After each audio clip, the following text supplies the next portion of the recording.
Good evening. It's Monday, December 9th, 2024. Welcome to episode 90 of Porterhouse and Teal Live. And man, it has been a pretty incredible year. And when I look back on all of the things that have happened this year in this country and around the world, as well as all of the accomplishments that we've been able to get done, it's kind of hard to believe that the year's almost over, but man, it has just flown by, wouldn't you say? It has. It's amazing. Of course, the older you get, the quicker it goes. Yeah, that seems to be the case.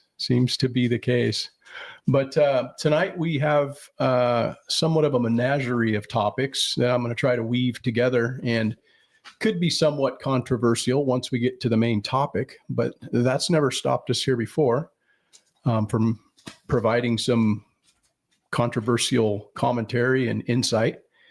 So I look forward to getting to that part of the broadcast. But tonight's roadmap, we're going to be covering some of the happenings here on the homestead. We've got a question or so from the Q&A segment, liberal or conservative, the weekly poll, did you know? And tonight's main topic, we'll be asking a couple of complex questions. One is regime change necessary? And also be asking, does money make you important? And I don't know what your thoughts are on either of those topics, Rebecca. So we'll be discussing that as we move forward. But yeah, how are you doing? I am doing much better now that I'm getting to the end of my cold. And obviously, I caught it from you. Thank you for sharing. You were so generous. However, I don't think that it held either one of us back. We had maybe one day that we kind of drug around, but outside of that, it was business as usual, I think. Yeah, I think so. I was, laid up one day, and I don't even think it laid you up an entire day, but anytime you get sick, it really disrupts your sleep and then just disrupts your, your overall health and general feeling. So it's kind of good to be getting through that, but I'm still a little bit got something going on in the sinus, and I think you do as well. But yeah, we're here tonight and glad that you've joined us. Good evening, London. How are you, man? Thanks for the well wishes. That's nice of you to say. Thank you. One of the things that happened last week, and you guys may have heard about it, and I didn't even realize it had happened until I was out on a run, and as I pulled my phone out, got back to the truck, I saw where it had like an earthquake alert thing on my phone, and I thought, oh, that's probably BS or whatever. I mean, it's not much of a thing, and it turns out we actually had quite a significant event that was probably about 150 miles from where we actually sit here.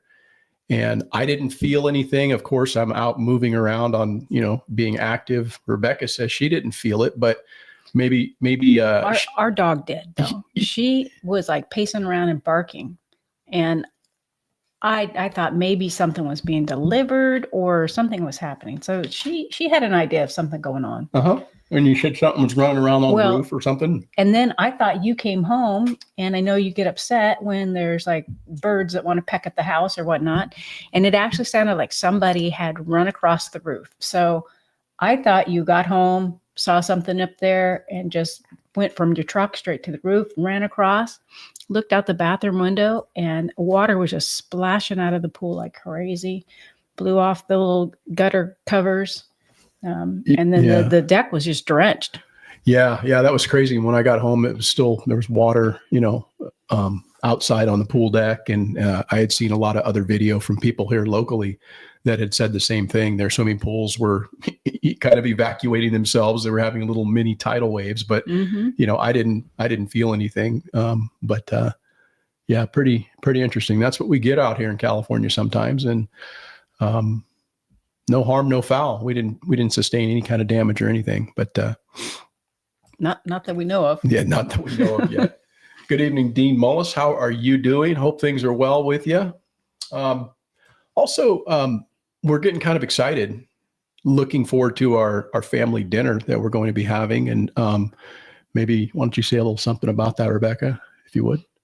Well, we're going to start a couple days by the Garden of Lights. I think we talked about that the last time, that we're going to go with the grandkids and view.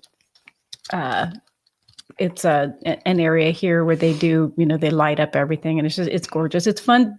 It's fun to do with the kids because they get really excited.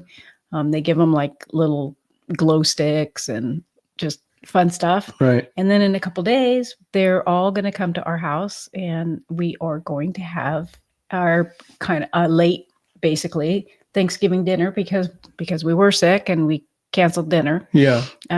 But it's just going to be us and all of our kids and their children and other their spouses. Yeah.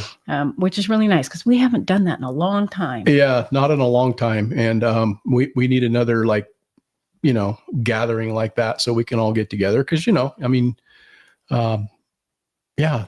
everybody's in different places at different times in their life. And some people are out of state and some people are out of the country. And, it's just nice having everybody a little bit closer. And, we're going to be, that's going to be on the 13th, I believe. So we're really looking forward to it. We bumped it out a day. Okay. Yeah. That way all of the kids could make it and didn't have to wait till it was much later, when they got off work. Right. So we went ahead and did it on Saturday. Yeah. So they could come. Yeah. It's awesome.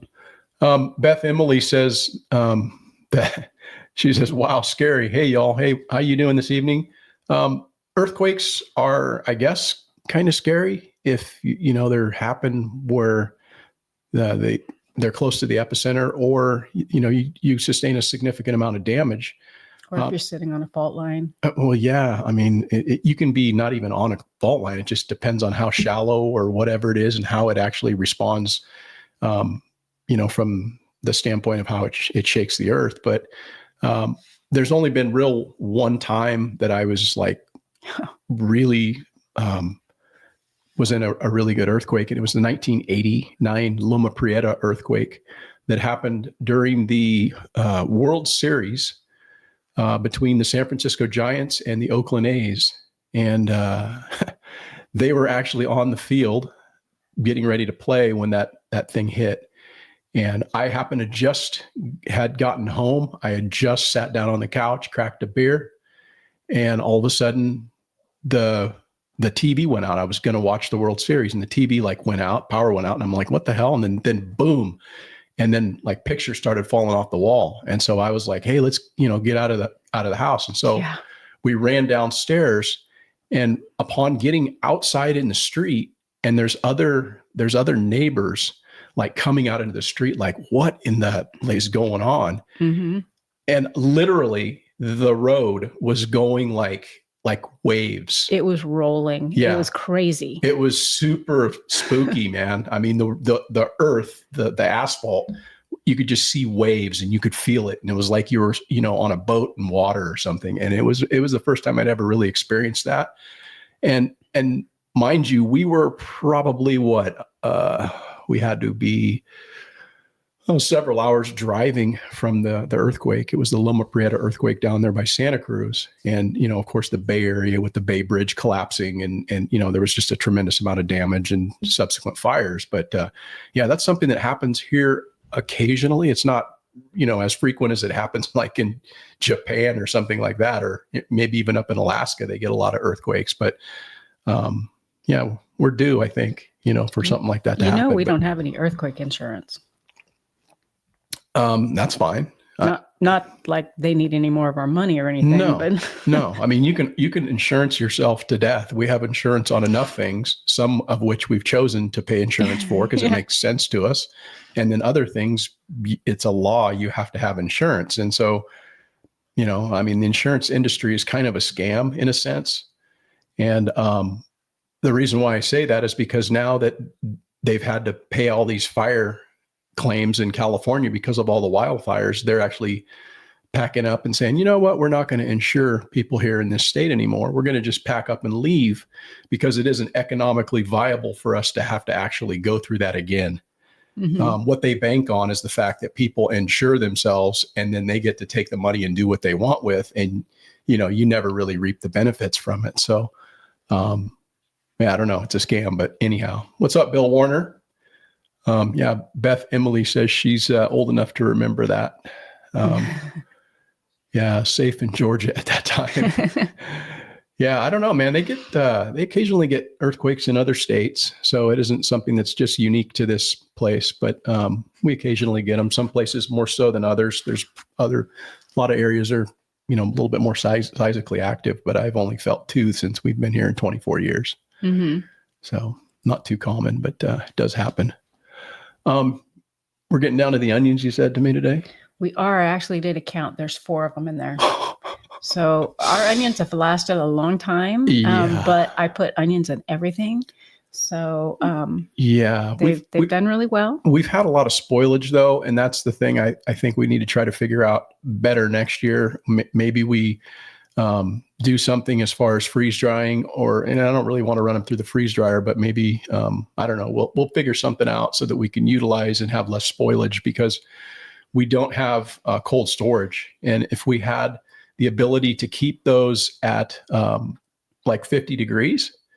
If we could keep them at 50 degrees, we'd be flushing onions till, summertime, because I grew 168 pounds of onion that I harvested and put up, but some goes bad.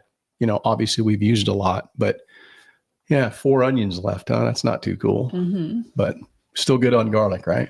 We are good on garlic. Yeah. And I put garlic in everything too. I mean, everything. My eggs, everything. Oh, yeah. Yeah, we're garlic eaters. Hey, what's up, Spags? How you doing, brother?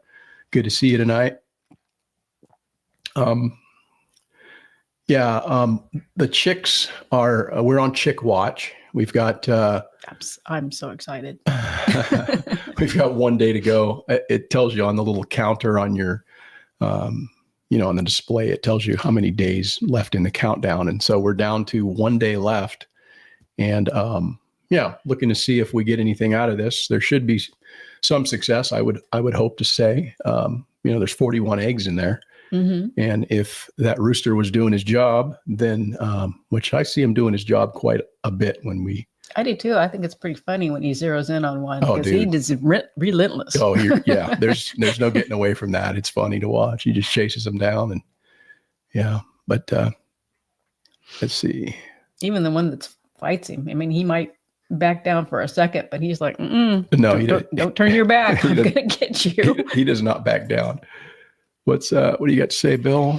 Says, I heard the Santa Anas are coming through pretty strong, and a red flag warning for fire danger. Yeah, that's very typical this time of year. Southern Cal, this is their time for the fire season to kind of kick off. I mean, when I worked down there, I've been on fires in every month out of the year. I mean, they don't typically get a lot of precipitation to begin with, so things are kind of always dry down there. And then when those winds set up, the Santanas, they call them, the people that are actually from that area, that are old school, old timers, they refer to them as Santanas. The people in the news call them Santa Ana winds, but they're actually referred to by the locals there. And I learned this from my battalion chief and some of the other people that were there that were old school. And the Santanas refer to the devil winds. And what happens is that high pressure sets up over the 4 corners where the 4 states meet. When you get a really strong high pressure there, what happens is that counterclockwise rotation brings that air from east to west. And as it pushes it up and over the Rocky Mountains, and then it descends down the other side, it compresses. Just like when you are compressing air in a tire pump, it gets hot. That's the same thing that's happening with those devil winds. And the moisture is squeezed out of that air. So it's very dry, and then it's warmer. And you can get some hellacious ripping ass fires down there. I've been on some pretty good burners, man, in all months out of the year in Southern California. But it is definitely the time for that sort of thing to happen. So I would not be surprised if you folks somewhere kind of catch a glimpse of homes burning in Southern California.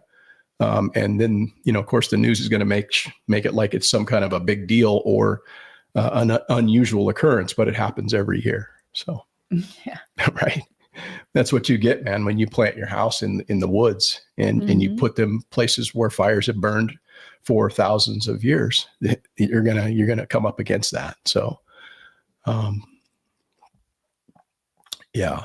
Oh yeah. Between that and not having adequate clearance, and Yeah. keeping your roof clean. Yeah. Which is something I got to get out and do right now because I've got a shit ton of leaves falling and they are covering my roof and in my gutters. And that's something else I think we're going to probably invest in.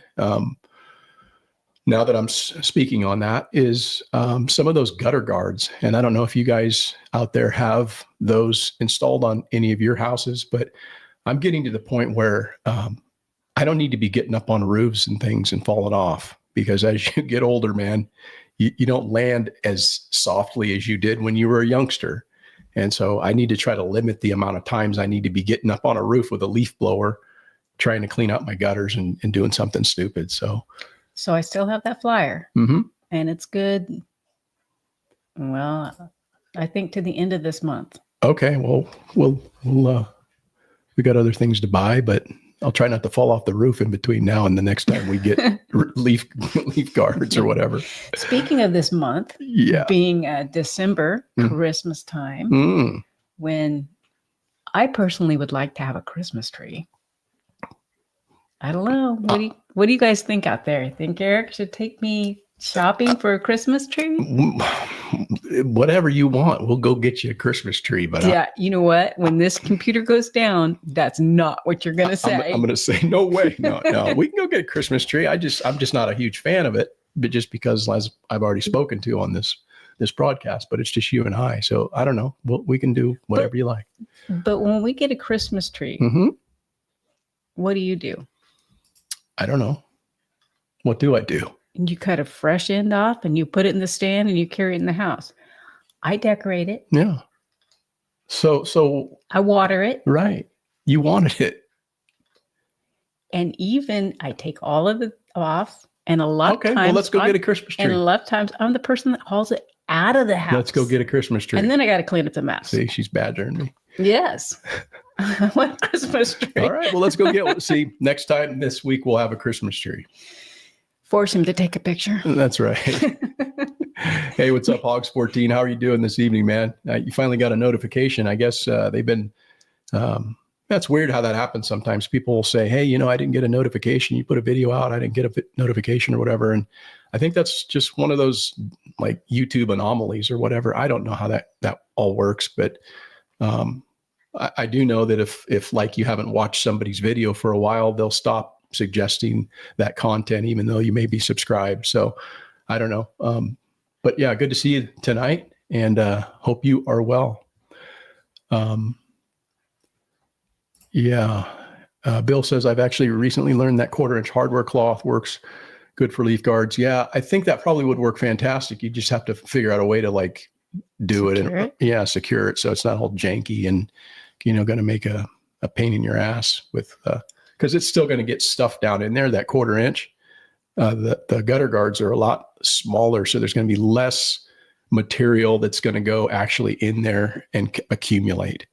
So I don't know. We'll kind of see how we can figure that out. But yes, dear. Yep, you got it right. Dean Mullis cut 2 red cedars out of the fence line yesterday for Christmas trees. Yes, that's good thinking, man. That's good thinking. I've done that before. I think we've talked about that. I've built them out of 2x4s and stuck boughs in them and stuff, drilled holes and created my own Christmas tree. And it's not the same. Yeah, okay. Well, it smells good, but we'll get you a Christmas tree. It doesn't have to be huge. I know. I'll never hear the end of it. But hey, we're still selling eggs, guys. Isn't that crazy? How many eggs have we sold this week? Just this week? This week we have sold 7 dozen. 7 dozen. Yep. To a couple of different clients. And you got how many today? 17, you told me? I got 17 today. Right. So they're slowing down. We need to start whacking because I got some freeloaders out there, but they're still kind of contributing to some extent. But our last year's birds are still laying and they will continue to lay all the way through the winter. So again, if you're somebody who wants, have eggs in the winter, just keep refreshing your birds. You can't have like 3-year-old birds and then think like they're not going to they're just going to be freeloading in the wintertime, and they'll crank back up, give you some more eggs and stuff in the summertime, in the spring and all that. But if you want eggs throughout the winter. So you're not like, oh, we don't have any eggs. And then on the opposite side of the sun, there's so many eggs, you can't even sell them. Everybody's got Yes, eggs, everybody has eggs. and now there's eggs are a premium. So it's just nice to be able to be in that position right now. Yes, but we have quite a few freeze-dried eggs. Oh yeah, we haven't dipped into our stash there, but that's something that is obviously nice to have from preparedness. And if you have any issues, I mean, there could be anything that happens to your flock. They get wiped out with an illness, or, you get smoked with a predator or something like that. Or they don't want to go up at night. Yeah, we've got 5 of them out there right now that are probably be spending the night outside. So they're going to be at their own, You keep your fingers crossed that they're there in the morning. Yeah, I'm not going to cross my fingers, but anyhow, lettuce, man, we are like killing it on the lettuce right now. Yes, and abundance of it. I put out a video a while ago, just kind of talking about doing that and planting that and trying to keep these things covered and isolated from some of the pain in the ass birds that we have around here that would just skeletonize that and pick our crop clean. And I created this little low tunnel, and it works out fabulously in the wintertime to not only keep those birds and anything else that might want to get after your tender foliage, but it's very good for just giving you a few degrees separation from the frost and the freeze. So it's kind of a little season extension apparatus that can allow you to grow lettuce in an environment like ours. Lettuce isn't going to do super good when it gets, well below frost. And we've already had a couple of those occurrences. And so in order to kind of prevent that, we have created this low tunnel. And I put out a short, probably, I don't know, maybe a couple of weeks ago or something like that. And a lot of people had commented on it, and they thought, oh, that's really awesome or whatever. And this is something from Q&A, and this individual, Jimmy Joe 5757, says, wow, brother, that really works. How cold is it where you're at? We're in Midland, Odessa area, so border of Texas by Mexico. So it gets below freezing maybe 30 days out of the year. And I actually had somebody who chimed in on my behalf because I wasn't, I guess, speedy enough in my response.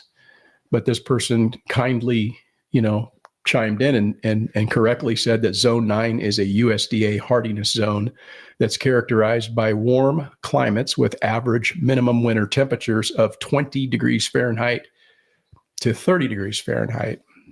Zone 9 has a long growing season, only freezing from late November or early December until early to mid-February.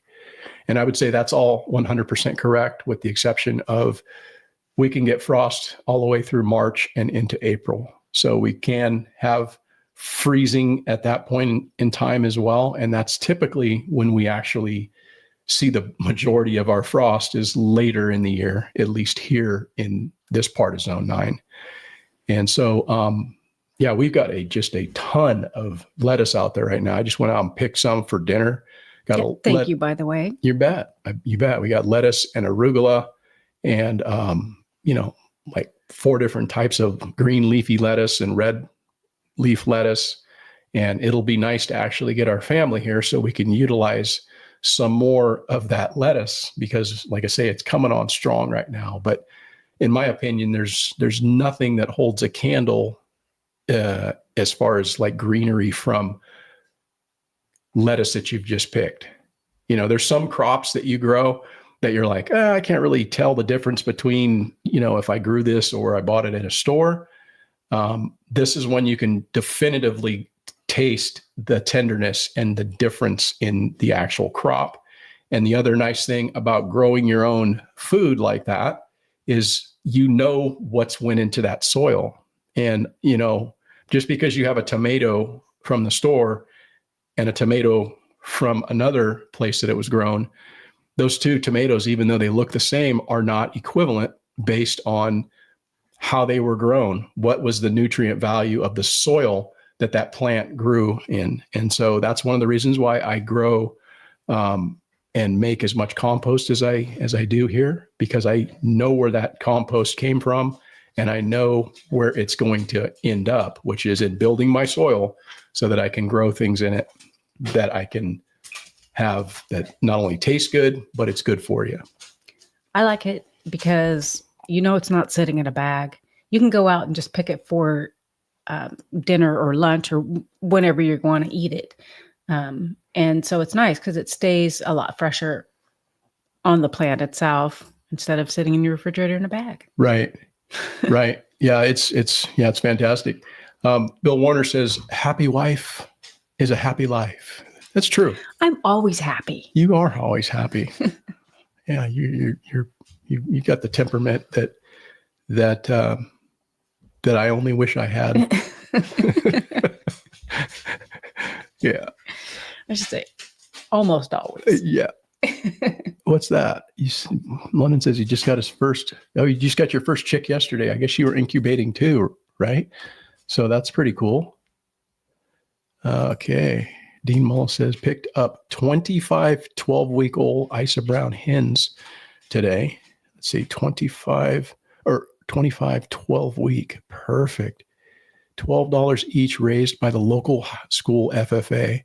Thought that was a good deal. That's a damn good deal, man. I think that's a great deal. For one, you're supporting the locals, so that's really cool. And then two, you're not brooding them and feeding them for all that time. They eat a tremendous amount of food, man, in that 12-week period. So you're not coming apart, or you're not that far behind if you're behind at all with regard to the price on them. That's pretty good. What was that bird you were looking at that could mimic like 20 different? Oh, I don't know what that thing was. It was weird. I saw it on TikTok. I don't recall, but yeah, it was interesting. Hog says just planted some. Hopefully the deer stay out. Yeah, if they're coming in, man, at all, they'll find it and they'll ruin your night. They'll ruin your day, and that's very frustrating. I just really like drives me crazy when you put effort into something like that, and then you've got these little birds or something that's going to come in and just decimate your crop. It's very disheartening. So I try to preemptively make sure that it's at least protected from that standpoint, and of course I'm always out there slaying the gophers. I probably bagged at least a half a dozen this week, so almost one a day. And I target them out in the fields. I don't even give them any grace out in the fields. And that just makes me a better trapper when they come into places that I really don't want them, like the lawns and in where I'm growing, crops and things like that. Cause man, you let them get a foothold and they could do you in, with regard to your crops and your lawn or whatever else you're trying to grow. So they're a pain in the ass.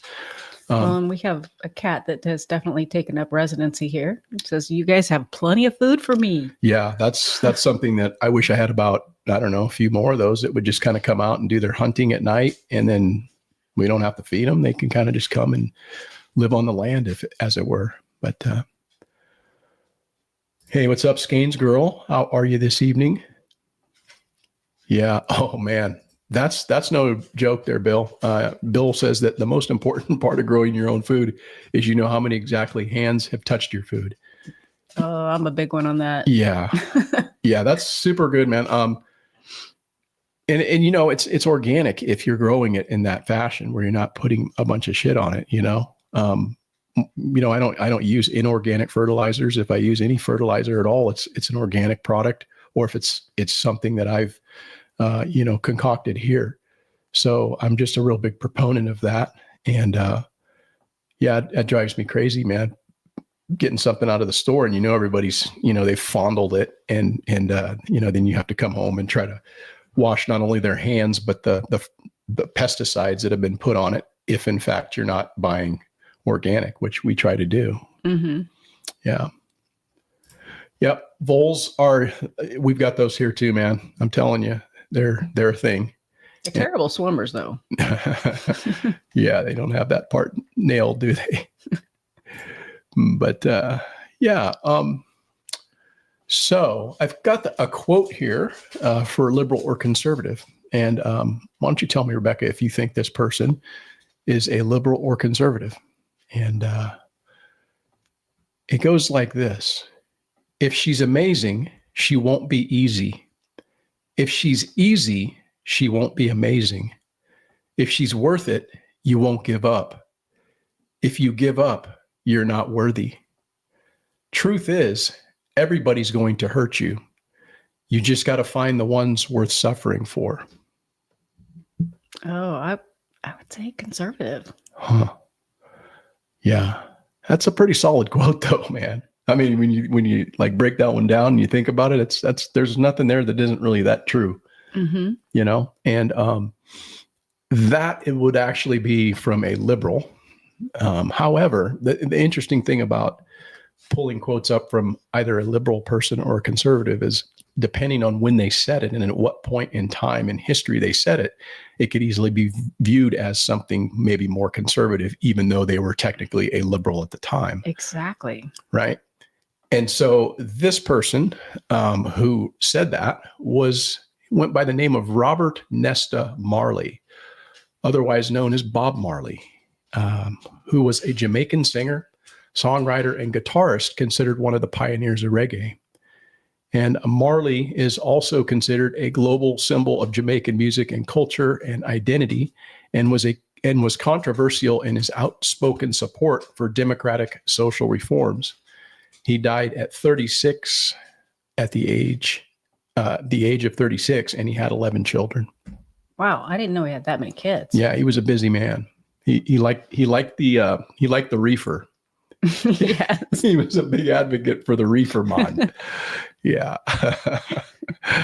Yeah. That was I think that there has been many evenings where we've been parked in the RV and had Marley playing. Oh man, yeah, he's got some good tunes, man. It just puts you in that good mood, just that music, just like it just kind of just chill, you know. Yeah, had the awning. Oops, sorry. Yeah, had the awning out. Oh yeah, sitting out in our chairs, just enjoying the sunrise or sunset, and a little Bob Marley going in the background. Oh man, we got to take another road trip. I'm telling you. Dean Miller says, I got 8 barn cats that sit on the steps of the loft waiting to be fed twice a day. When you want them, they will be coming by rail. Yeah, that's the problem with feeding cats, man. Sometimes if you feed them a little too much, you give them a little too much free choice, then they feel entitled to not go out and earn a living. But that's kind of how we used to roll, was just give them enough to, make sure that they knew, hey, this was home. But they still had some hunger in them. And we've had some good ones over the years, but we kind of gave up on it with all the coyotes and owls and raccoons and shit killing them. We've been through at least 30 cats over the years. So we just decided, it's probably not the thing for us. I'd say we had 2 that were really outstanding. When we moved to this house, they'd actually left, probably 5 cats, I think. Yeah. And 4 of them didn't really do anything, but there was one, just an outstanding hunter. Right. And he would, no matter what it caught, a mouse, a bird, a gopher, would bring it up to the sliding glass door and sit there and cry and cry and cry until you'd look and see what he got. You know what else they left when we bought this house? They left some dog shit by the window in the house. And so we came through and we looked at the house. We really like this house. And we're walking around and stuff. We're kind of looking at the dog shit on the floor. All the way around the table in the kitchen. Yeah. All the way around. Was there that much? Yes. Okay. I saw it all. Yeah, there was dog shit. And so, they need to fix this and fix that. And we got all the inspections done and everything like that. And then we came back to do the walkthrough. The dog shit was still there. It was unreal. I know. I had an expression on my face where he said, okay, stop looking at that. That can be taken care of. That can be cleaned up. Just forget about it. Yeah. Yeah, that's a great song right there, Beth Emily. Yeah, I love that one. Love that song. Love so many of his songs, actually, quite honestly. Sylvia Gibson, hello. How are you this evening? Yeah, Bob Marley. Yeah, so since we will be discussing wealth tonight as well, and the importance thereof, tonight I thought I would add this second quote. And, think about this, Rebecca, this quote from the standpoint of internalizing it, right? Okay. Everybody Hello, should Shane's girl, by the way. everybody should think about this quote and personalize it. And it says, this is the quote. It says, the real measure of your wealth is how much you'd be worth if you lost all your money. Right?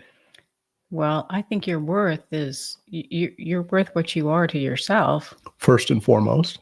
hopefully. Yeah. So if you lost all your money and you're in the right space, you could pick yourself up and rebuild. Sure.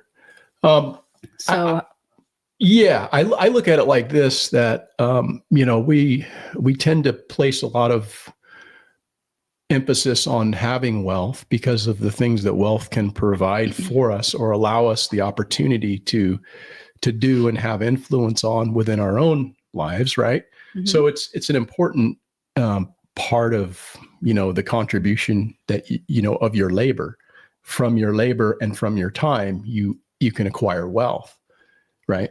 And so if you didn't have any money, what would your real worth be? And, I think that kind of goes back to what's your skill set? What's your knowledge? If you have knowledge and you have skill, you can rebuild yourself in that sense. And if you have the ability to, have all the other things in life that are important, right? Empathy, compassion, respect for others, you're of value to those that you're around, regardless of whether or not you actually have money. You don't need wealth for you to be valuable to but I somebody would else. view those more valuable than money. Yeah, absolutely. But when it all comes down to it, you got to feed yourself somehow. You got to clothe yourself somehow. You got to have some shelter. And so in order to get that, you have to have some ability to obtain the means by which to do that. And that's in our system comes through money. So you have to have a skill set and you have to have the ability to go out and to I could lose everything, but if I've got shit up here, and I've got my two hands and I know how to use them, I can make myself valuable again to rebuild. But again, with what we were just saying, it's more than just money, right?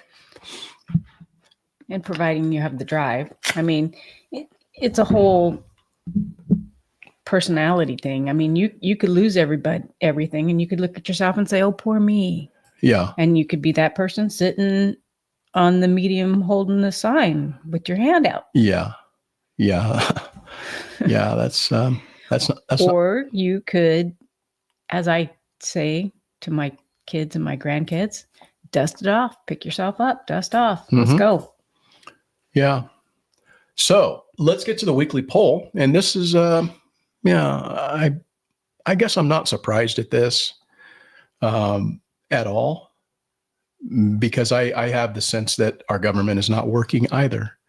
And the weekly poll, it was a question that I put out, and it says, your perception of how the U.S. government is working.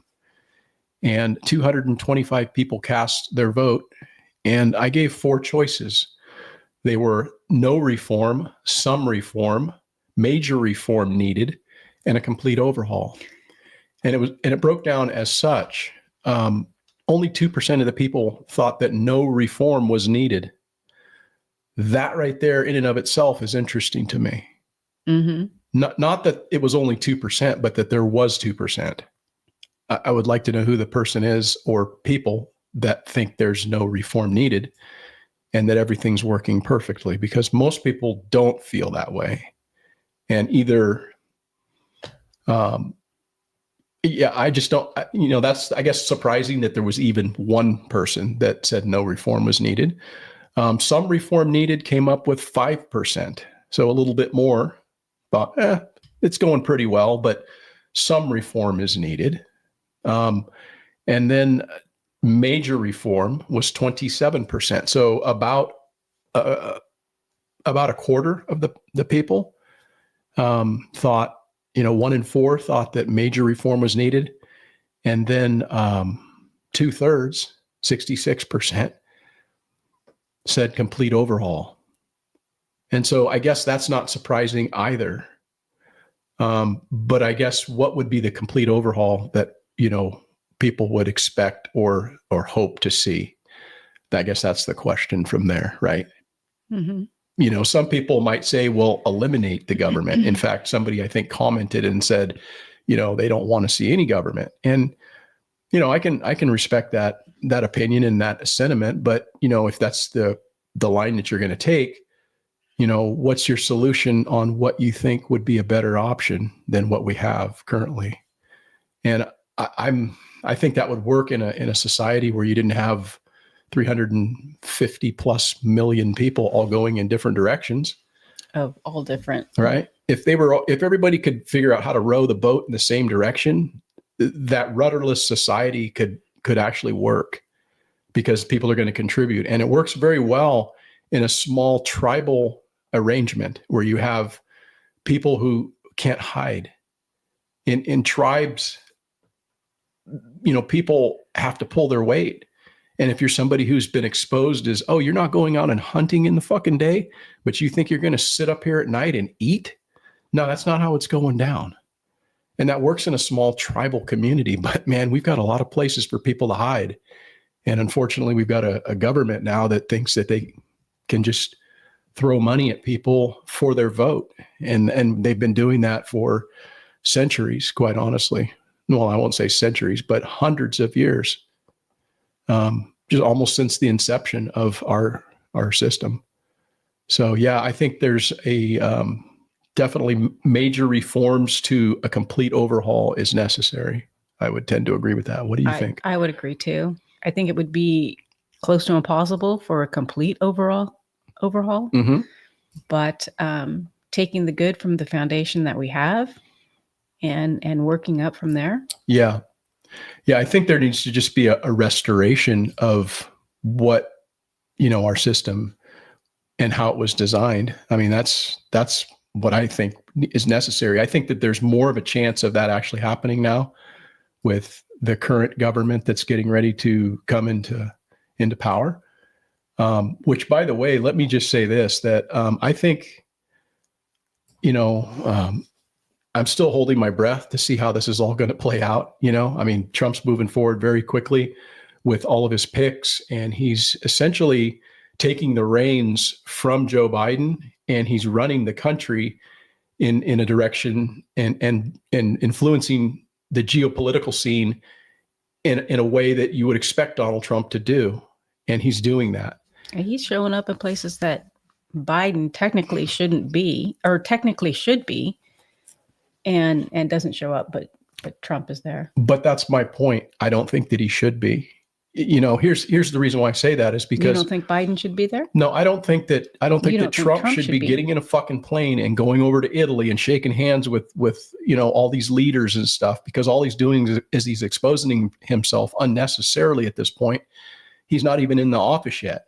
And so he's more of a target by putting himself out there in this regard. He does not have control of the DOJ. He does not have control of the CIA. He does not have control of any of that, the Secret Service, and he hasn't been able to effectively make that change yet. So I think it's an unnecessary thing for him to do. He's not campaigning. He's already won the presidency. He doesn't need to be on Meet the Press talking about all this bullshit and showing up at all these places. Just handle business when you get in office. That's my point. And, he's going to do what he does. But I'm just saying that to me, it seems unnecessary. He can make phone calls from Mar-a-Lago and say, hey, motherfucker, check this out. On January 20th, he doesn't need to be flying over nowhere. That's my point. Yeah. Well, I mean, Trump's going to do what Trump does. Yeah, of course. Of course. And, he's not going to listen to me, or he's not even going to listen to his closest advisors. So why would he listen to me? Right. Right. Well, I still think that our sitting president should be doing these things. Trump is doing them in his place. Well, not in his place, but is actually doing them. He's basically what you said. He is taking over. Yeah, and he hasn't been. And he could easily do that from right where he's safe at Mar-a-Lago and doesn't have to be in all these places at all. And making all these appearances. By showing your hand so soon, don't don't project and show people what you're going to do. You don't need to go on Meet the Press and tell them what you're going to do. Just do it when you get there. Right. Mm-hmm. So I don't know, just my little 2 cents on that deal. But so tonight's main topic is a question. It's asking, is regime change a good idea? And obviously, I believe that that's not really a, clearly black and white type of a question. It's it really depends on the situation and how it relates to a particular either national security interest or national security threat. But I'm asking the question more so from the standpoint of a rhetorical question and from the standpoint of, generally speaking, is that something that the United States should continue as a fairly frequent business model? And that's exactly what it is. The reason why I bring it up is because the United States, the United States has been involved and interfered in more than like 80 different foreign elections between the years 1946 and 2000. That's just a small 54-year period. That does not include before that or the 24 years after that. That doesn't count the US-backed coups and invasions that we've been involved with. And, that's not something that is going to be talked about often on the evening news, nor are they going to educate our children in public school in U.S. history about that. They're not going to talk about all this stuff, right? Well, they only want the kids to learn what it is that they want them to know. Yes, they only want to teach the stuff that portrays the United States as wearing the white hat, not ever wearing the black hat. And this is all information that is readily available. And I would encourage people to do a little bit of research on your own. Don't just listen to what I'm saying tonight, but if you have an interest at all, do your own research and just go and type in on the computer, type in United States involvement in regime change. And what you'll find is you'll find a lot of information on that, but specifically you can go to a Wikipedia page, which outlines quite a bit of historical specificity on how our government, the US government, has involved itself in foreign affairs since the 19th century. And, once you do that, you may gain a new perspective on why some of the people in the world, in countries, that are third world, don't have a very favorable view of the United States. And I know for myself, a number of years ago, it had to have been, when was it, 2001, when they did the World Trade Center? September 11, 2001? I think so. So 23 years ago, right?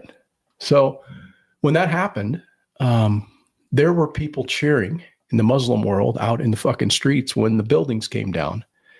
And at that time, I thought, those bastards, how dare they? What did we ever do to them?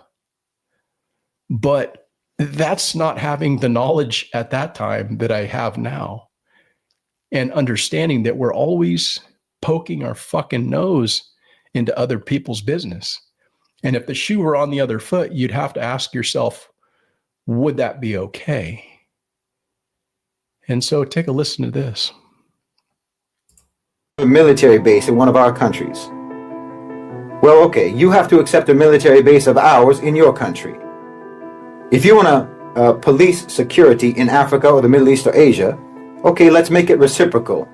And we'll send our security forces to Chicago. We'll send our security forces to San Francisco, to Detroit, and to New York. You see how ludicrous that sounds?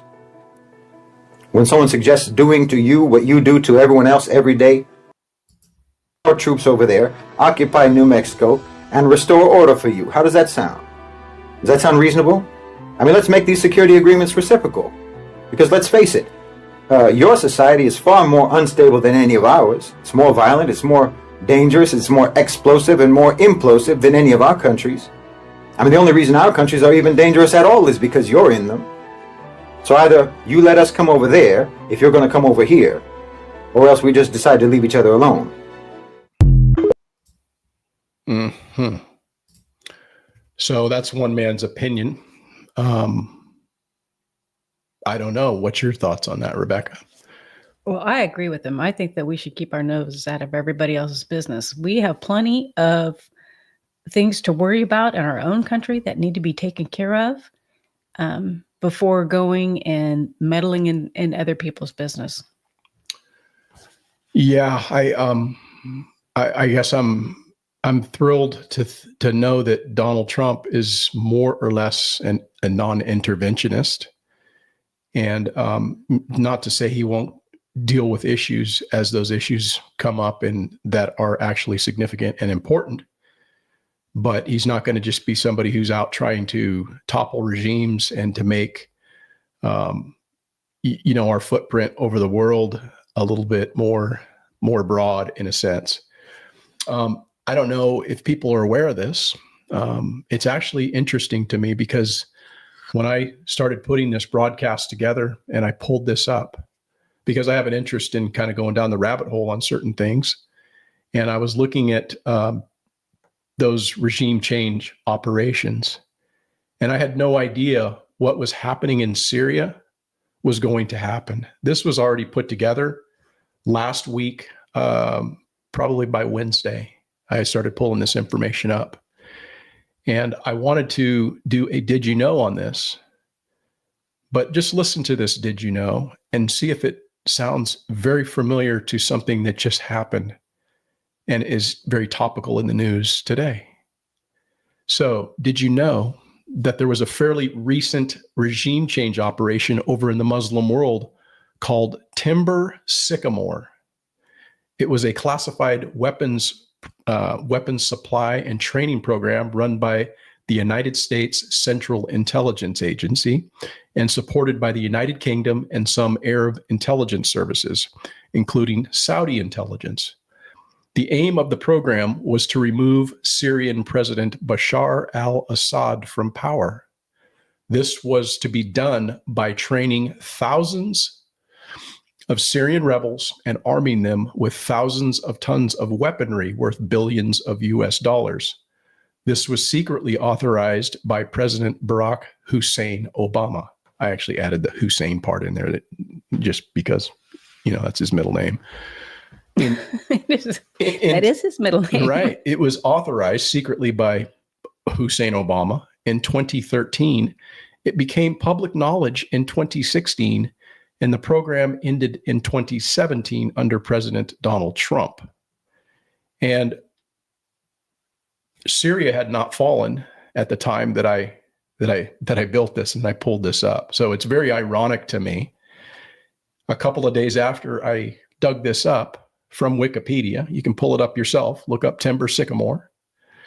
And this is what came over. I got a truth popped up on my phone first thing in the morning a couple of days ago and said this. Wait, hang on a second. I'm screwing this up. Hang on a second. All right. Let's do it this way. Okay, there we go. Okay, says this is from Donald J. Trump, says opposition fighters in Syria in an unprecedented move have totally taken over numerous cities in a highly coordinated offensive and are now on the outskirts of Damascus, obviously preparing to make a big move toward taking out Assad. Russia, because they are so tied up in Ukraine and with the loss there of over 600,000 soldiers, seems incapable of stopping this literal march through Syria, a country they have protected for years.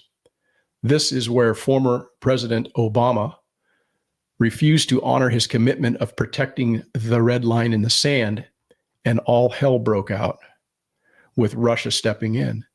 But now they are likely, possibly Assad himself being forced out, and it may actually be the best thing that can happen to them. There was never much of a benefit in Syria for Russia other than to make Obama look really stupid. In any event, Syria is a mess, but it is not our friend. And in all caps says the United States should have nothing to do with it. This is not our fight. Let it play out. Do not get involved. And that's from Donald J., December 7th at 7:03 a.m. And so, of course, a lot of things have transpired since then in just a very short couple of days. Syria has again, fallen and the people are so-called liberated there now. But of course, whenever you take something out that's a stabilizing force, either it's good or bad, you're going to have a lot of instability, and other factions are going to come in and try to assume control of that area. And so I guess, again, to you, Rebecca, or anybody listening, is this something that we should concern ourselves with? Is this something that as Americans, we should be fully vested in, making sure that, humanitarian aid and everything's being done in Syria because it's something that is the right thing to do? What do you think, Rebecca? My answer is probably the exact is what it was just before, which is that we have our own issues that we need to take care of. I don't know why we're worrying about other people in other countries when we have people here who need aid or help or assistance in some fashion. That should be the priority. Yeah, I think your opinion is probably shared by many people in this country, including my own. I don't really think that we need to be involving ourselves in, it would be one thing if, in fact, we had our shit together, but we don't. We've got a lot of problems here in this country, but yet we're trying to keep all of these plates spinning in the air. It's like the guy that's doing the plate spinning thing, right? And this one's starting to like wobble. And so he runs over here and he starts spinning it again, and he runs over, and, it's just this shell game that the United States continually plays. And so the largest reason why we, the United States, doesn't leave these countries alone is because it's in our economic interest to meddle in their affairs. And as my buddy Spags likes to say, everything in life is an economic decision. And that's very true. It's the way that we get many of these third world countries on board is through the US dollar. And there's a couple of clips that I'm going to play for you that's going to show you pretty clearly whether you, the average American, matter to the political establishment. And spoiler alert, you don't get any points for being a US citizen. No bonus points for you. So, yeah, check this out.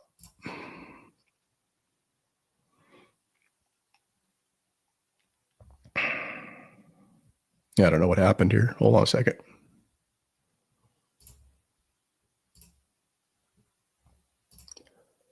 Let's do this, guys. Let me see if I can figure this out.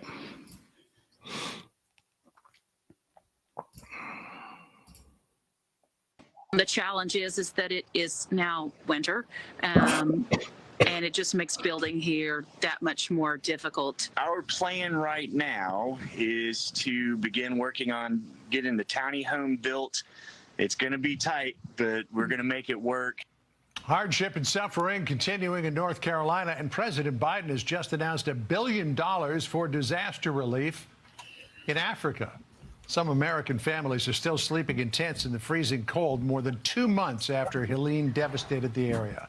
Our senior correspondent Steve Harrigan with snow boots on the ground in hard-hit Newland, North Carolina, where I'm sure, Steve, it's getting down into the low 20s at night. It is 20s right now, John. Not a lot of movement, not a lot of action, not a lot of cleanup. This area looks just like it did 2 months ago, pretty much, after that storm hit. There's more than 5,000 people in western North Carolina still in emergency temporary housing. Pinky Anderson and her daughter told us they're grateful for a warm room after spending some time completely on their own. We were down to 6 cans of water, and we were rationing the water, and we had 2 dogs. And then our phones went out, so we were there all alone, and the only way to get on and off our property is over our bridge, which was gone. And so we were there for several days before anybody found us. When you go around this area, the scope of the destruction is so complete, it's hard even for some people who live here just to process what it is they're seeing. My poor little wife, she stays upset and stressed about even something as simple as all the trees. When you ride through our neighborhoods, it is shocking when you look up on the side of a hill how many trees are pushed over and snapped, and just the landscape is forever changed. And it's disappointing.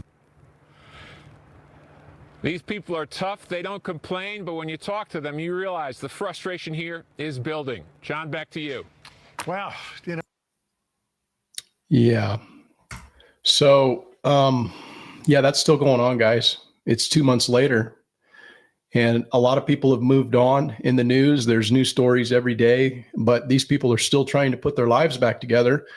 And from all indication, I'm not over there, but people who are in there with boots on the ground are suggesting that they are just still not getting the aid that they would have expected from the federal government.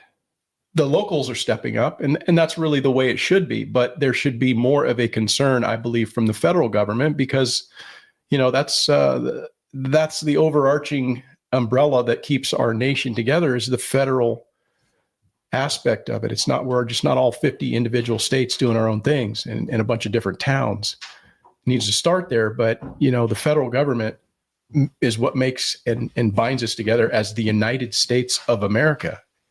And it just seems as though they're not really that interested in providing anything for these people over there. They're not making it a much of an effort. And I don't know. That's pretty sad, I think. What's up, Bill Zegley? How are you this evening? And Dean Mullis says an estimated 600 miles of debris fields in Tennessee and Western North Carolina. Yeah, I mean, it's an issue that these people are still dealing with as we head into Christmas for a lot of these people, and they don't even have a place to stay. And but here's the thing: if you're a constituent that advances the interest of the political establishment, you're going to have money thrown at you. You're going to have billions of dollars thrown in your direction. Case in point, on Africa means making sure African voices are heard at the tables that matter most. The United States continues to be the world's largest provider of humanitarian aid and development assistance. And that's going to increase.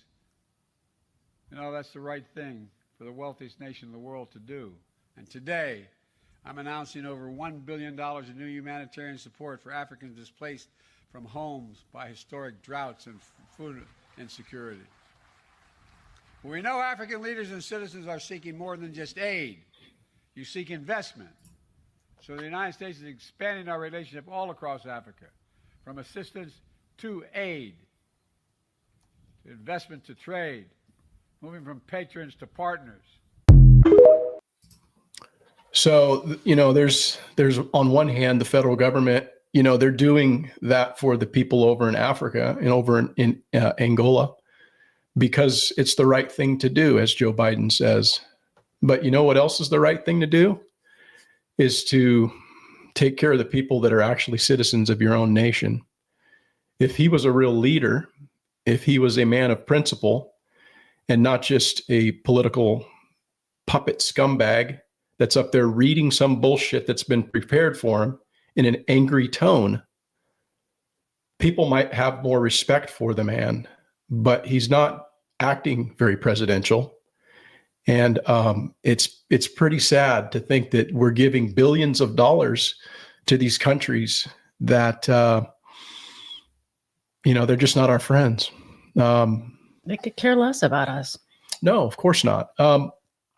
Let me pull this up, guys, because there's a lot of countries that are reaping the benefits. And this is oops, did I bring it up? Did it work? I don't know. Hang on, let me do this again. I think I'm not doing things right here. How about that? Okay, these are the countries that receive the most foreign aid from the U.S. And this this is an article that was written in 2024, but this is from 2022. Obviously, these numbers in these countries have probably shifted somewhat. But if you look at this list of countries, the top 15, it goes like this: Ukraine, Israel, Ethiopia, Afghanistan, Yemen, Egypt, Jordan, Nigeria, Somalia, South Sudan, Kenya, Congo, Sudan, Syria, Uganda, right? All of these, in most cases, are African third world nations that are impoverished. And yes, they probably have a need. They probably have, to some extent, a need. What am I doing here? Hold on a second, guys. Let's see here. They probably have, to some extent, have an economic need. But so do people in this country have an economic need. And I don't know, it's just upsetting to know that we're giving money like that when we really don't have money for our own citizens. What's your thoughts, Rebecca? I don't really even think that we have money to give.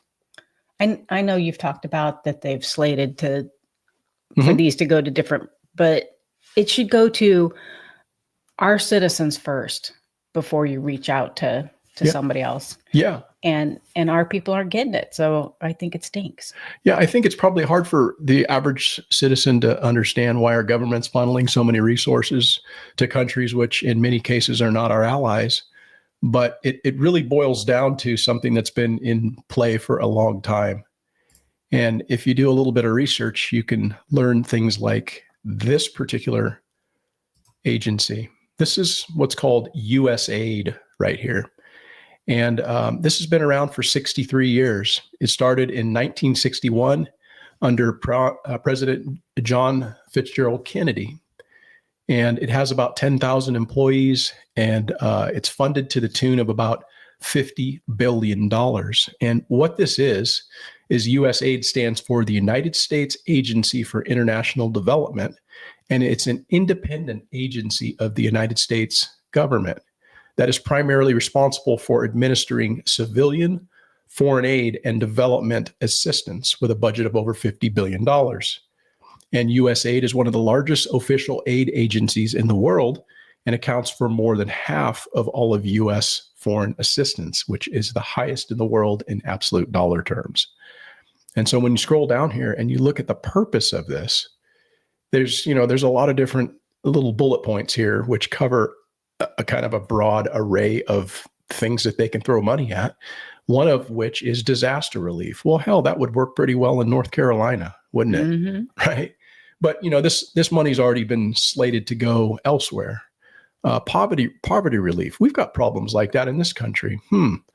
Seems like that would be an effective use of some of those funds, maybe if we redirected those to the United States. I don't know. It says, right. I mean, the name of the damn thing is USAID. So why, So maybe it should go to the U.S. first. Right. It's USAID from the American people, but how about we give it back to the American people if it's from the American people, right? Mm-hmm. So the next one here is called Technical Cooperation on Global Issues, including the environment. That's one I want to come back to.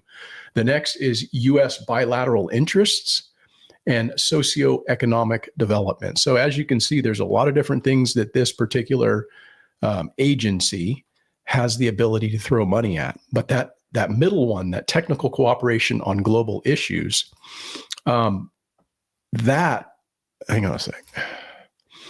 That deal right there, it's kind of interesting because a global issue is considered to be a matter of public concern worldwide. And there's a list, a lot of things on that list that include but are not limited to social issues, economic issues, environmental issues.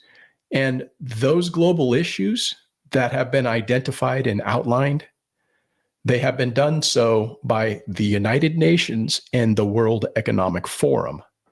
So climate change, all the buzzwords, right? All the things that they're looking to make sure that is being done with regard to DEI and all that stuff. So it's pretty interesting. We're very well tied into this. And the interesting thing about this program, Rebecca, is it's an independent government agency. And so while it's considered to be part of the executive branch under the president, these agencies that are independent are insulated from presidential control, usually because the president's power is, they don't have the ability to dismiss the agency head, and their influence there is limited. And a lot of the funding and money that comes into that through NGOs and all this other stuff that's been slated for elsewhere needs to, kind of be worked through from the standpoint of Congress, congressional approval. So it's kind of already baked in the cake, if you will. But isn't that interesting that we've got $50 billion for countries that don't even like us, and that we've got people in North Carolina who are still trying to put their lives back together, wondering, where the fuck's my help? Isn't that interesting? Yes, very interesting. Mm-hmm. Just exposes some of the corruption that's going on. Yes, I would say so. I think, when I start thinking about that USAID thing, I think it's really similar to what the Democrat Party does to the minority constituent, because we're seeking, where they seek to get cooperation and compliance from people who are comfortable receiving free money for doing nothing. And in the case of the Democrats, doing that with minority voters or any so-called vulnerable or underrepresented group, they're doing so asking nothing more than just getting some votes and remaining on the Democrat plantation. And it may be, in fact, one of the reasons why Joe Biden was as comfortable as he was coming out and saying, if you don't vote for me, you ain't black. Or more recently, Obama, a few weeks back, coming out and chastising black folk for venturing off the plantation. I mean, that's some pretty ballsy audacity to say that about an entire racial group that you feel like you own, that you have ownership of, that they're not free-thinking people that can vote for themselves and realize, hey, I want to vote for this person because they make more sense to me. No, you need to fucking vote for that person because you're black. We own you. You owe us. And that's the way the Democrats have viewed black people for a lot of years. And some people are still stuck on that plantation, and they're not free-thinking enough to say, I'm going to actually reason this out. But I am encouraged to see so many of the people that the Democrats have reliably been able to consider part of their constituency because of the handouts. They came and they said, no, we're not doing it this time. You've lied to us too much. And to me, that's a breath of fresh air. What do you think? It absolutely is about time to stand up on their own feet and speak for themselves instead of, in essence, being a slave. Yeah. Yeah. Another thing that dude said, that Muslim guy that I played, another thing that he had said is that our societies are far more dangerous than theirs. So, what's your take on that, Rebecca? I mean, do you agree or disagree, or do you have anything to add on that? Actually, I hadn't given that a whole lot of thought, but I would say that what makes us so dangerous is because we're meddling in so many other people's businesses that. No, I'm talking about living here in this country versus living somewhere else. Not in that sense. I mean, that's what he's saying. He's saying that, the only reason that their countries are dangerous is because of our meddling in their shit. They would be fine if we just stay out of their business. All right. And I think that we ought to. Right. But what do you think about what he said about, what's your viewpoint? Is our society more dangerous than theirs? Is it more violent? Not being there and not knowing much about their country, that makes it kind of difficult for me to actually voice an opinion on that. I think ours is becoming increasingly more dangerous. with the people who were letting out onto the streets, lowering the penalties to, their crimes and allowing crimes to happen up. We're just ramping it up. Yeah. So, yeah, I'd agree with him. Yeah, I tend to have to agree in a sense with what you said first, is that I've never really been there, so I don't know. Mm-hmm. But I can see the value in what he said. So it's hard for me to make an accurate assessment about, like, is our society more dangerous than theirs? I do know that I do live here, and what I see in this country, there's a lot of violence and there's a lot of lawlessness. And to your point, there's a lot of looking the other way with regard to dealing with these people who need to be dealt with. They're either reducing the crimes or they're letting these people out that shouldn't be let out back into society because they've proven that they're not worthy of being with the rest of us that can kind of stay within our lane and not violate other people's, Mm-hmm. sovereignty.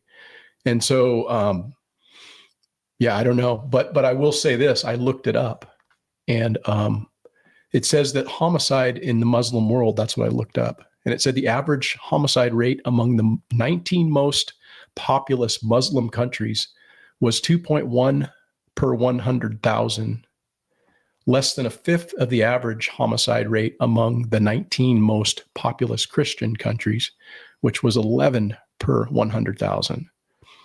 Now, what that means, and why it's that way, I don't know. I don't know that to even be true. That's just what I looked up and that I pulled up as information. And it may be bullshit, and it may be true. I don't know. But I also looked up what's the homicide rate in the United States. And it said that there were 21,000, a little over 21,000 cases of murder and non-negligent manslaughter in 2022, equivalent to a rate of 6.3 homicides per 100,000. So if you compare that to the first figure of 2.1 in the Muslim world, that's, it's triple the amount, I guess. Is that how it works? Yeah. So it based on that, it seems like it's more, but again, I can't validate that. I'm just saying that I have to respect that guy's opinion as being his opinion, and not just say, oh, well, that's fucking bullshit. You guys chop people's heads off, for crimes that whatever. And they do that, right? They're pretty militant as it relates to people getting out of line in some of these countries. And we look at that like, oh, that's the wrong way to go. Right.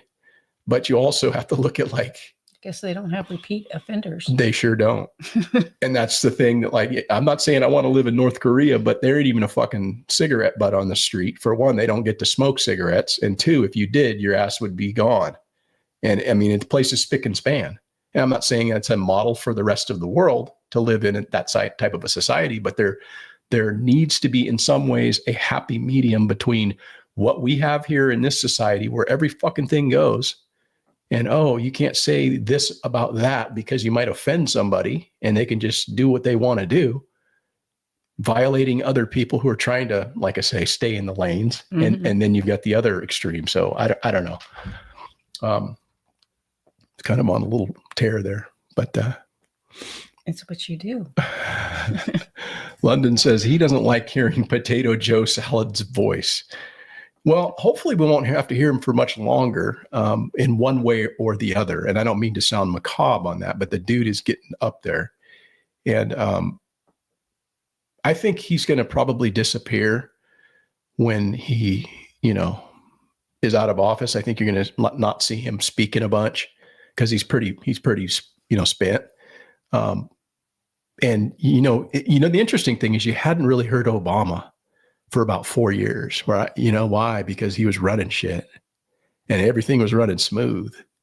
And then when that whole Joe Biden thing went crazy at the debate, then he had to come out and started campaigning. Yeah, he had to step down, and it didn't pan out for him. And so now he's out there being a bitter clinger, clinging to his bullshit from, Bill Ayers Church and Reverend Wright. And he's just being a divider. And so you're hearing this guy. I would have hoped you wouldn't have heard a fucking thing from him, but he's out there speaking now. And that's an interesting thing. You know why? It's because he didn't get his fourth term. Mm-hmm. His third term is going to end on January 20th.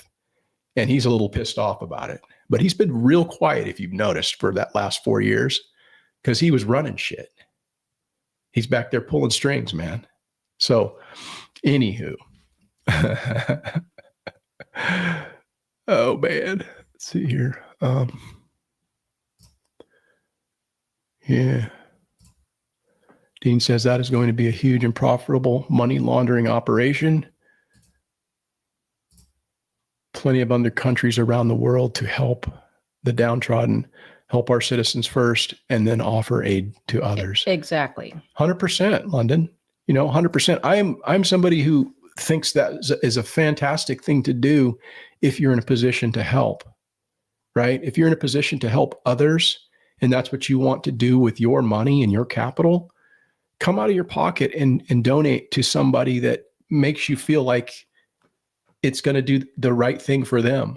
That's the way it should be, but not to take out of our pockets and then give to other countries when we have people here that I would rather see that money go to. And that's just such a slap in the face to the citizens of this nation, Mm-hmm. right? I don't know. It just sucks, man. Dean said, did you all see that humanitarian aid pouring into West North Carolina from all our allies? Yeah, it's not happening, man. It is just not happening. Yeah. Bill says, how much money is actually getting to those in need versus overhead? I spoke a little bit about that a few weeks back, and it's one of the reasons why I like to try to find grassroots organizations to donate to, because they're not so big to the point where they've got all this overhead and shit. And it's cool when you get something small, but when they start adding things, they've got overhead and they've got expenses, and it just kind of grows into this thing. And so it's always best to find the smallest possible organizations when you're donating, as far as like giving money to the Red Cross. That's something I'm not willing to do, because I know that money's going to be pissed away, at least 60, 70% of it, Mm-hmm. if 30% even makes it to the people. So, yeah, you're right.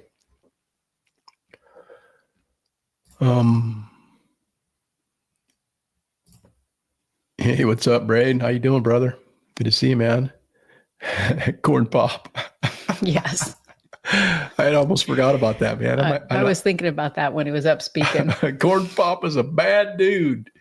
And he's rubbing his hairy legs and shit. I got to bring that one back. That's good. Oh, boy.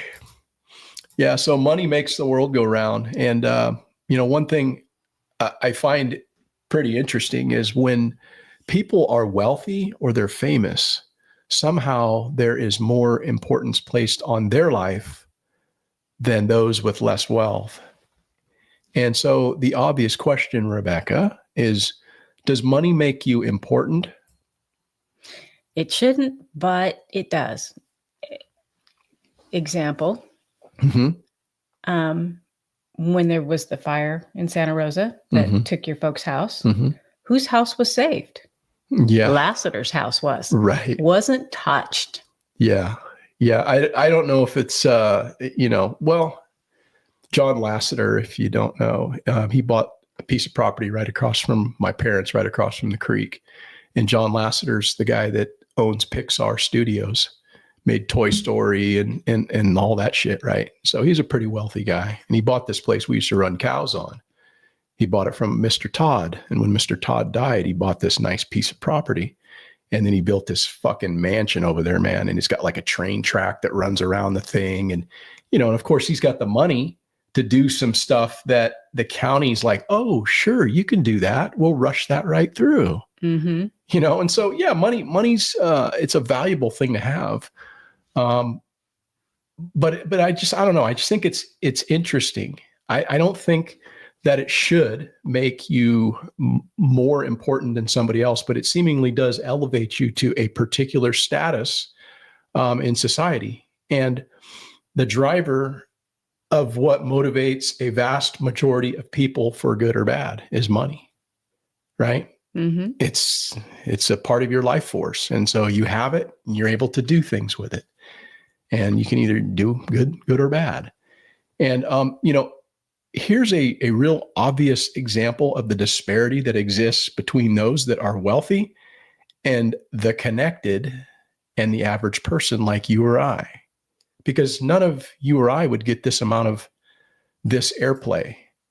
But this is something that's in the news, and everybody's heard about this, of course, more so in the last few hours, because apparently there's been some kind of a solution to this. At a gunman carrying out a hit. Police say no question he's aiming at his target, 50-year-old Brian Thompson, the CEO of United Healthcare. And that dude right there, he's no more important to anyone than I am to my family. He's got a family, and I'm sure that, that's a tragic loss for them. And he's just as important and as valuable as a father and, whatever else he's got going on, a husband, than everybody that might listen to this is. But when it comes to how people view you and the attention that you get, if you have money or you have something marketable from the standpoint of your appearance, you're much more valuable than those that have less than that. Isn't that an interesting thing in society? It is. I mean, because you shouldn't. Right. Here's another example. If you're some hot college co-ed that gets abducted in Costa Rica, and she had her whole life ahead of her, but yet she was hot. Oh, she's all over the news, man. It's a fucking murder mystery. And everybody's interested in it. Oh, have you heard about this? Did you hear about this? Just like this dude right here, this Giuseppe or whatever his name was that just got busted, the Italian guy. Mm-hmm. They just popped him today, I guess. They got this guy, and he's got a bunch of stuff on him. He's got like a printed gun that he like 3D printed and a silencer and shit. And a manifesto. Mask and the fake ID. It's like, I don't even know, man. Did they plant this on him? How are you going to be that stupid, dude? You're hanging out in McDonald's with all the murder weapon. So anyhow, it's a story we're talking about tonight because of the dude that he killed was a CEO of a huge corporation. And so it's a big deal. But I don't know, man. It's kind of a weird thing because everybody's heard about it. And,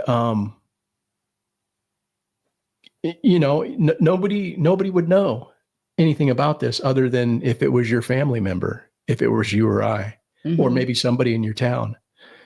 And, a case in point, I suppose, is let me pull this graph up here because I think this speaks volumes to what I'm talking about. And this is real-time stuff right here I'm pulling up. So this right here is every homicide victim in Chicago this year. And if you look down here in the corner right there, it says 530 people have been killed in Chicago in 2024. Believe it or not, that's actually down by about 13% on their average over the last 10 years. So good news is there's been less people killed in Chicago. The bad news is that that's more than a homicide a day, maybe 1.5 a day on average, right?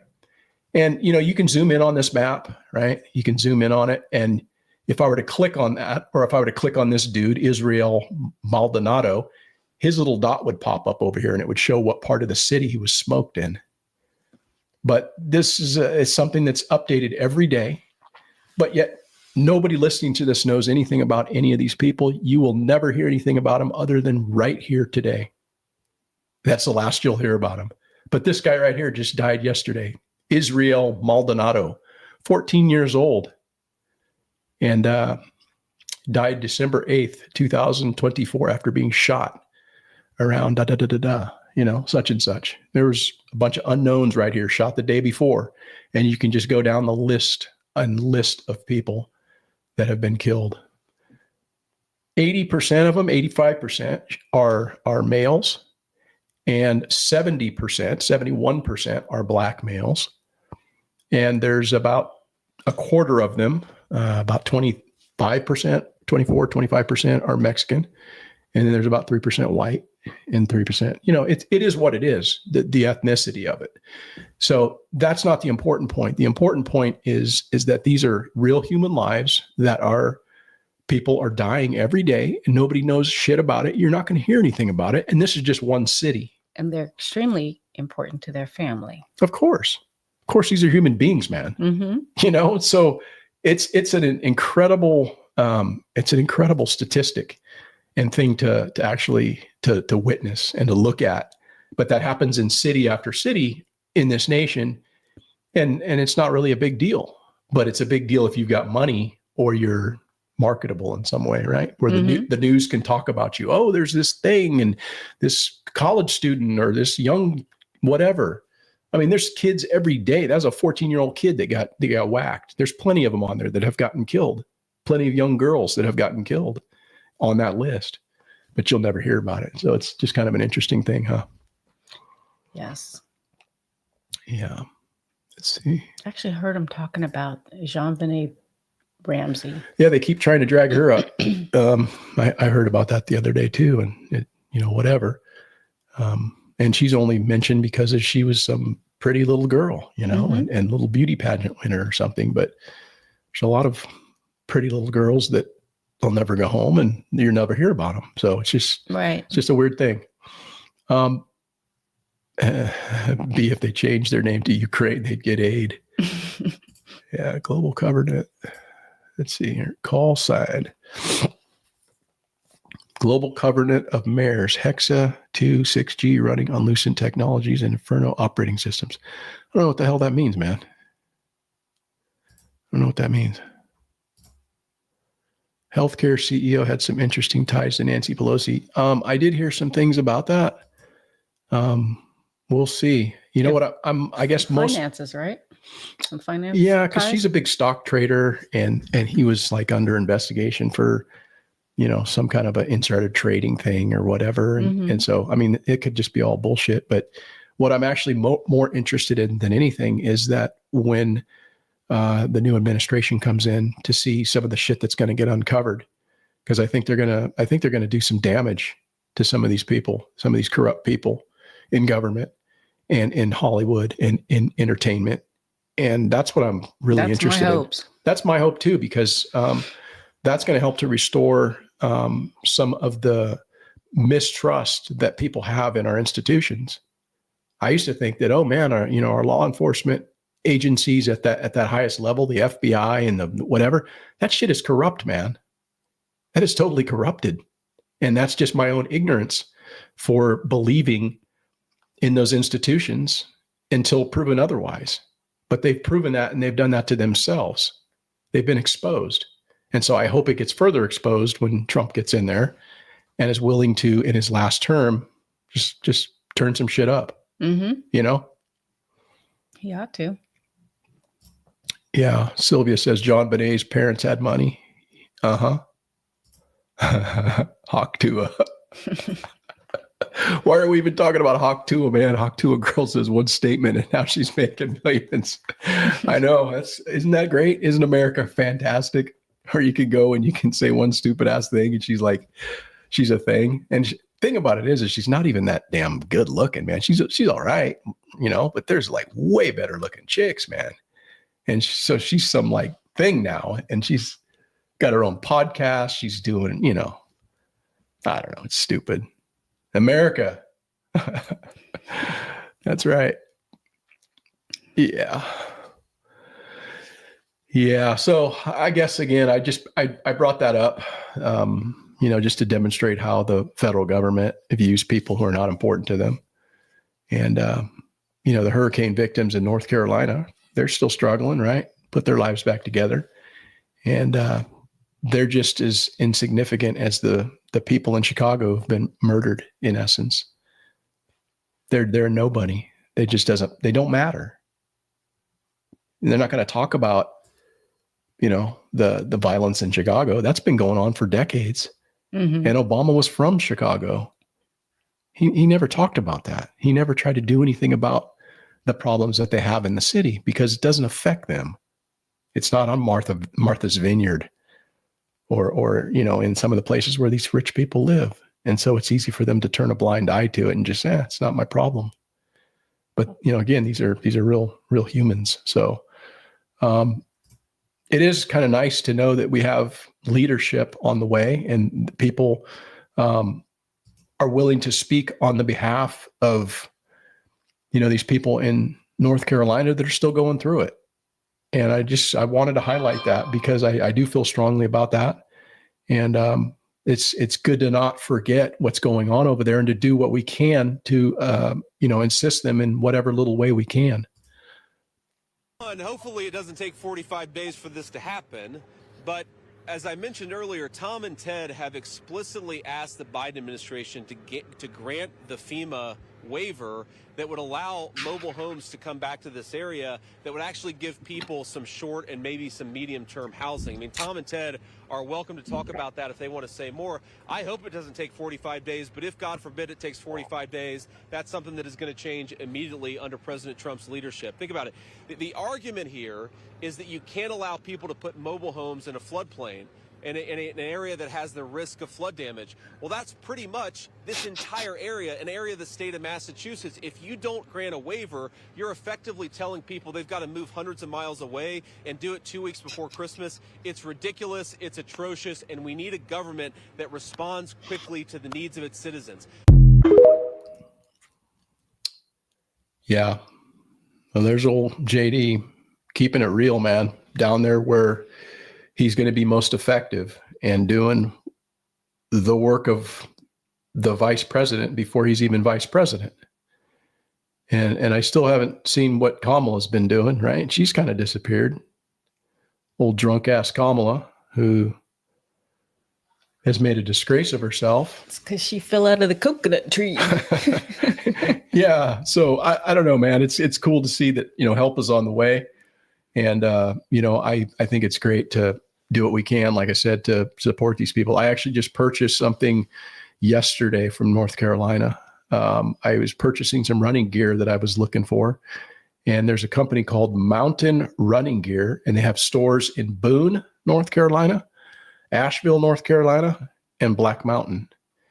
They have 3 stores in the area. And so I purchased some gear from there yesterday, and I would rather spend my money at a small running store like that than some other place where I could get it maybe a little quicker. But I think it's important in whatever way you can to try to either buy from local business in those areas or maybe consider donating yet again to some small, some small entity that you feel like the money is going to be well served to help those people just so that they can put their lives back together. Because Christmas is coming, It is coming fast. Yeah. I'm trying to get this wagon for one of my grandsons, and nobody seems to want to let me order it online. Yeah. So what do you want me to do? Want me to build you a wagon? That would be cool. It kind of would. Yeah.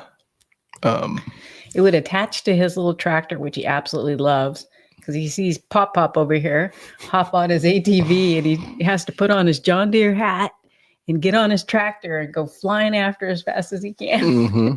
So I thought it'd be really cool to get him a tractor, a wagon to hook up to the back of his tractor so he can follow around with his tools and help. Yeah. I did not know that, Sylvia. She says that Flint, Michigan still has lead in the city water. Oh. And I didn't know that they were still having their issues. I know that was something like from years ago. But I did not know that was still a problem. That sucks.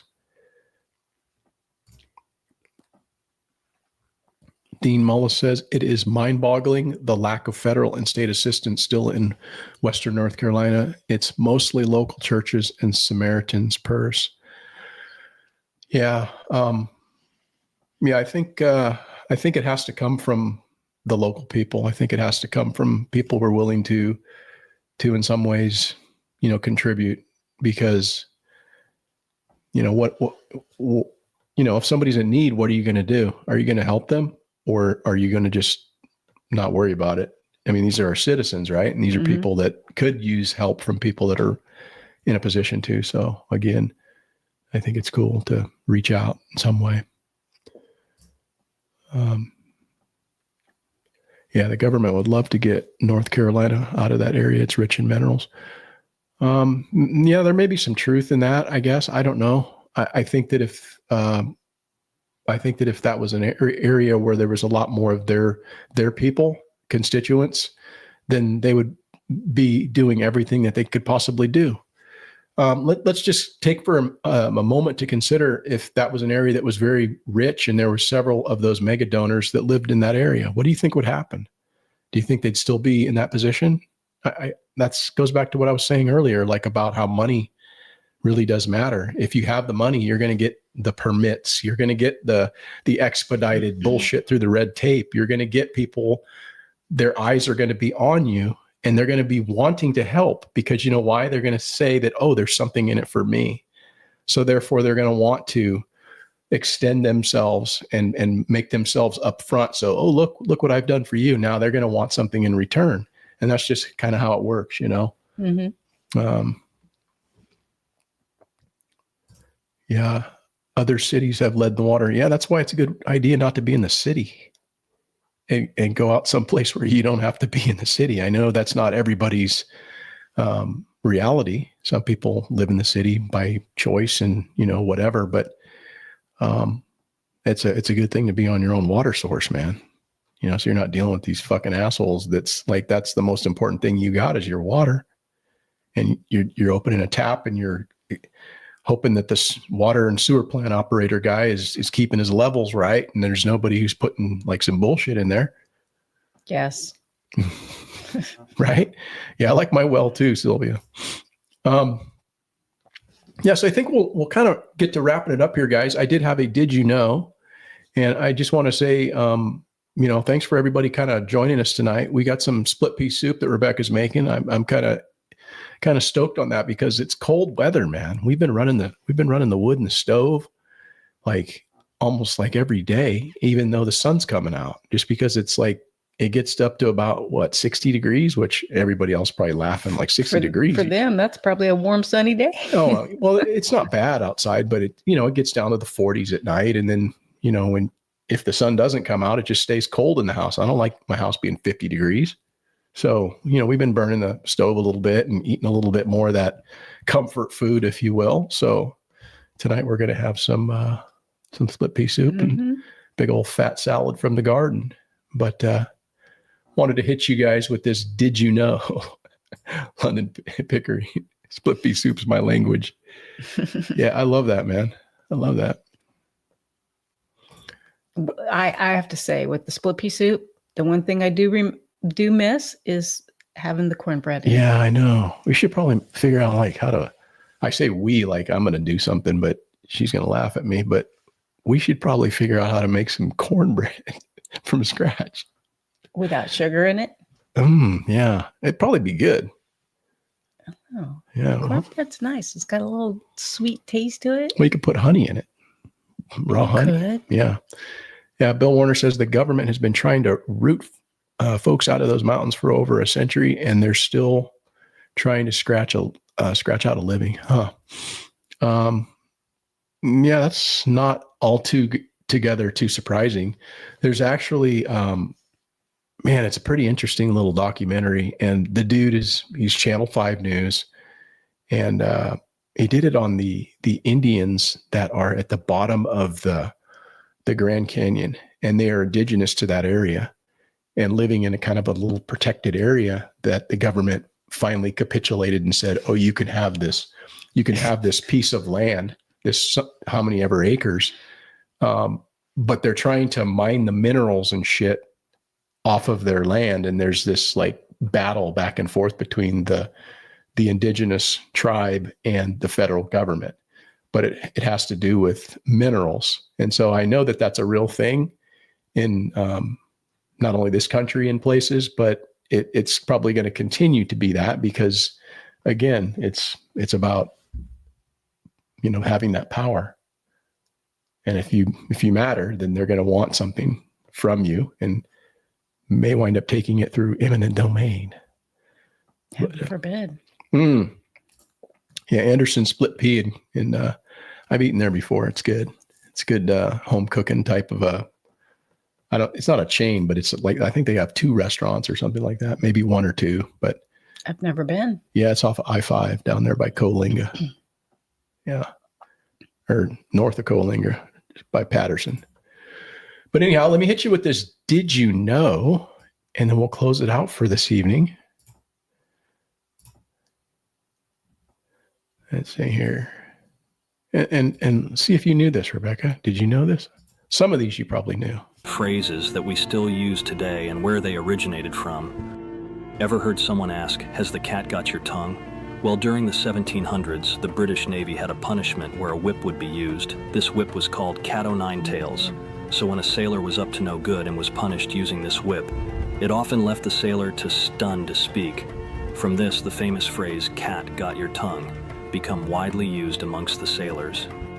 Ever wondered where the phrase the whole 9 yards came from? Well, during World War II, a pilot's machine gun would run off an ammunition belt that was 9 yards long. So when a pilot had used all of his bullets, it was said he had used the whole 9 yards. Through the years, this phrase has become popular to say to anybody who had put in 100% effort in what they were doing. What about the word mortgage? Have you ever wondered where it came from? Well, the word mortgage originates from the old French words mort and gage, which together translates to dead pledge, and it refers to a loan where the pledge, which in our case is the property, ends once the debt is fully paid off. Did you know that? Not all of them. Yeah. Yeah. The middle one, that one's pretty common knowledge. You know, the belt was 27 feet long. So they'd run the whole thing, whole 9 yards. That's a good one. Yeah. Well, hey, thanks guys. Again, for popping in and joining us tonight and listening to, the weekly ramble from Porterhouse and Teal. And yeah, hope everybody has a great and safe week moving forward. And we're going to try to do the same. And remember, homesteading's not harmful content. And go out tomorrow and try to be better than you were today. Thanks again, guys. Have a great evening. So glad you guys stopped by.